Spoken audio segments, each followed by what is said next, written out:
Everyone knows not to mess with Judge Marilyn Milian.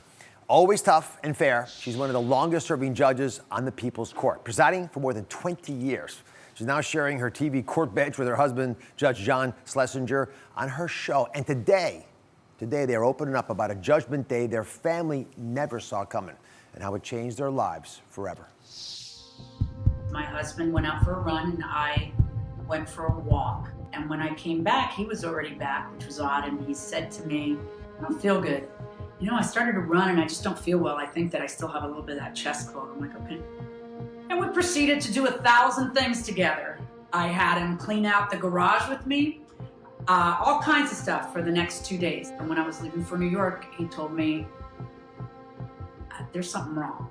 And I tried to get him to go to the hospital that night. He goes, "I'll just see a heart doctor this week, but my chest is bothering me." By the next day, I was calling John's secretary. I called the chief judge. Everybody finally made him get off of the bench within an hour. I picked up my messages. After one 15-minute case, it was his goodbye message just in case. That's scary. Judge Marilyn Milian and her husband, Judge John Schlesinger, join us now via Zoom. Marilyn, I just can't imagine what it's like to hear a goodbye message from your beloved husband from the hospital.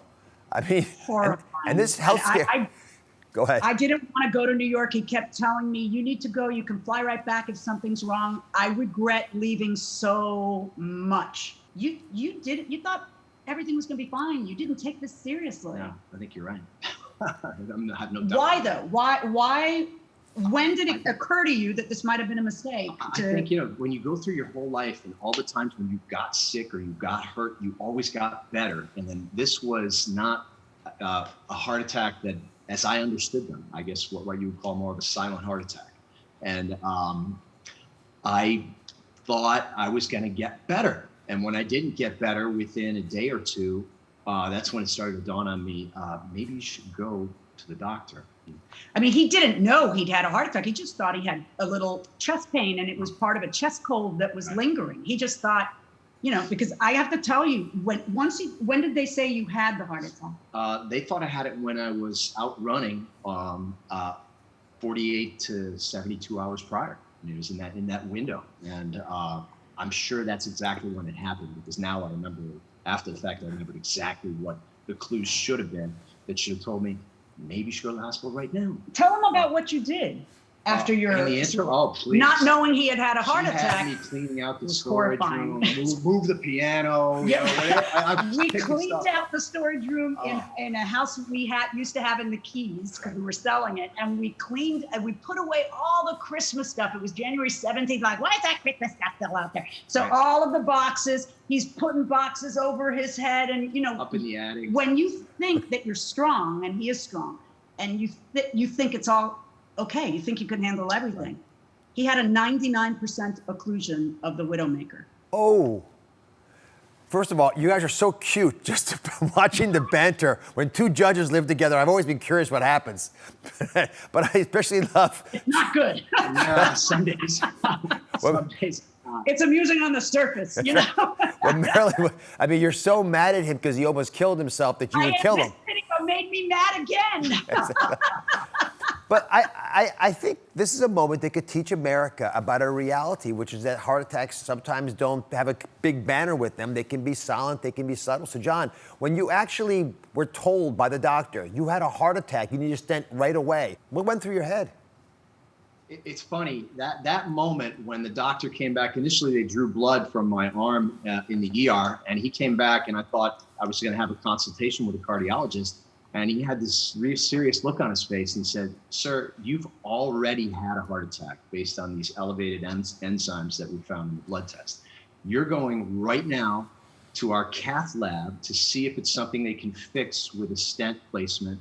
And close by the cath lab is an OR where they'll take you to an operating room and they will repair it another way if that's what has to be done." So that was kind of the moment when it all crashed into my head. That maybe you should have more of a different attitude about your health rather than thinking that the only thing that can hurt you is kryptonite. Right. Well, roughly half of heart attacks are silent. That's one of the stunning things out there and can be undetected for weeks, even months. And the problem is that it causes scarring in the heart.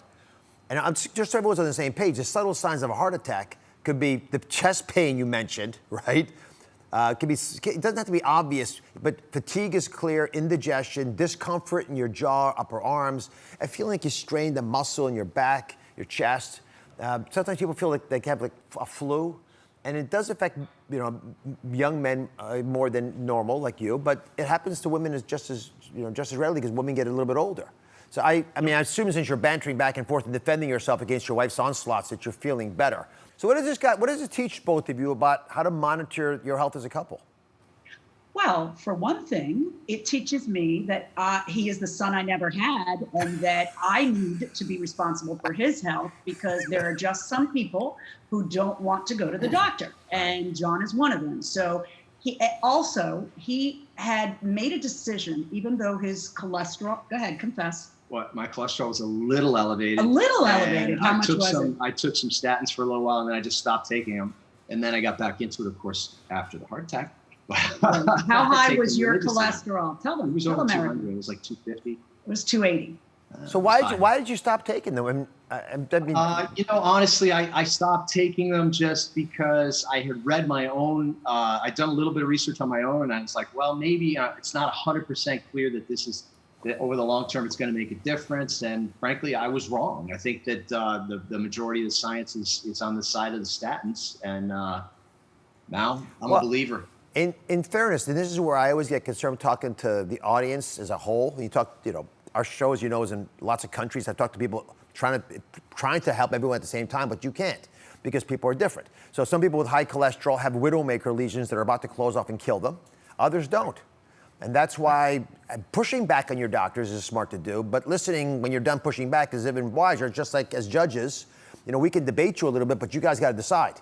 And we trust you to do that because you spend your whole life doing it. All right, listen, we got lots to talk about because up next, Judge Marilyn and Judge John weigh in on the biggest fights couples are having right now. They could help you. Stick around. We are back with Judges Marilyn Milian and John Schlesinger. Now, this season, People's Court has moved into their living room, and for the first time, the couple is sharing the bench on air. So as judges, you both know your way around an argument. So how have you learned to keep the peace at home as you work together? Well, Marilyn. I kid around sometimes that I don't know why we continue to argue, but then I say, well, I think one day I'm just going to win one. It's going to happen. But she is, we find compromise all the time. We do. We find middle ground. We do. I mean, we argue and discuss a great deal, and I encourage that in my children also. People always ask, what's it like to be your poor children, the children of two judges? Please, they are fruit of our loins. Right. They're, so everybody has an opinion and everybody argues about their opinion. And then in the end, you just try to find some common ground that, satisfies everybody, some kind of compromise. See, what I always say at my home is, because I've been married to Lisa 35 years, the prosecution never rests. Yeah, the problem with that is we've got two prosecutors. Yeah.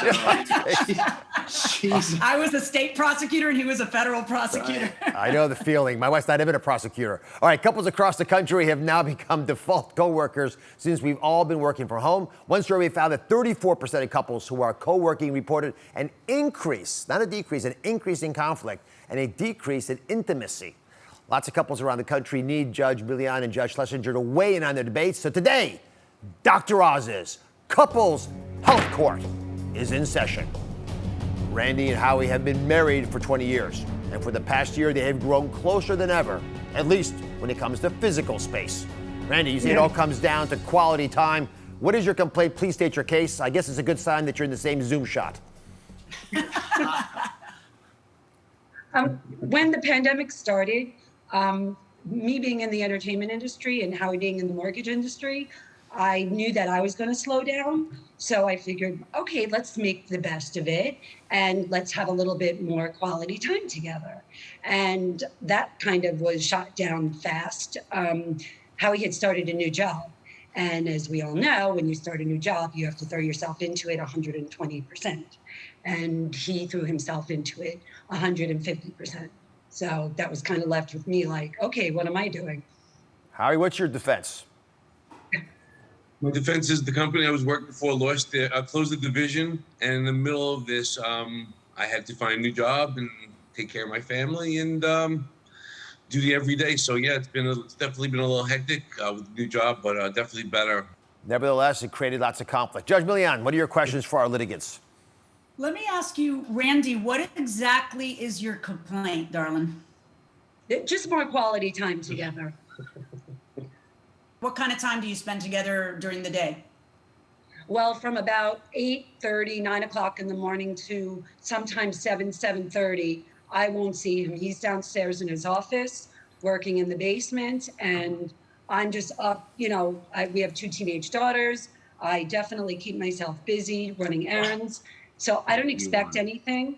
What I want is at the end of the day to have that quality time where we could sit together, not put the TV on, because that's how he unwinds is the TV. And while I respect that, I just don't think it's helping us as a couple.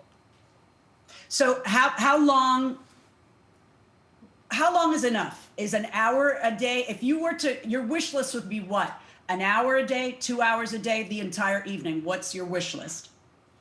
Oh, I need my time too, my downtime. So I wouldn't even say the entire evening, but I would say, yeah, if we had like an hour and a half together of quality time and not watching TV. I would ask, in the course of a day, do you guys ever exercise together? Do you have lunch together every day? Marilyn and I try to make time to exercise together because, frankly, it helps us sleep better at night, and it's good for you overall. I guess. And that right there is an hour of just power walking. Or 45 minutes. Or 45 minutes. You don't have an hour. But don't you have to eat, Howie? No, he won't. Sometimes he'll come up at like. I'm pretty much from my bed to the shower to my desk, and maybe I'll come upstairs and grab something quick to eat at like 1 o'clock, bring it back downstairs, and then I'll come upstairs, have dinner, maybe have a couple of other emails to return throughout the night. But what I will do is I'll be on my couch, and like around 7 o'clock, 9 o'clock, 10 o'clock, I'll walk into the living room where she is and go, "Hey, what's going on?" And she's on her phone. We'll have a quick conversation maybe about the kids or what we did that day or anything new that's going on. Howie. Someone's got to pay the bills. I totally understand what you're saying, Howie. Somebody has to pay the baby. bills, and clearly she appreciates it. And 100%. I mean, you got to do what you've got to do when you've got to do it, and that's how it works. But she's not asking for a lot. She's asking for an hour of quality time a day. And when you get right down to it, that's not a lot. There's the verdict. God bless you both. Randy, Howie, good luck to you. I think you're going to work this out. Thank you. Thanks, Judges, guys. I appreciate all you're doing. And don't forget to watch Judge Milian and Judge Schlesinger on People's Court. Fabulous, even better than usual.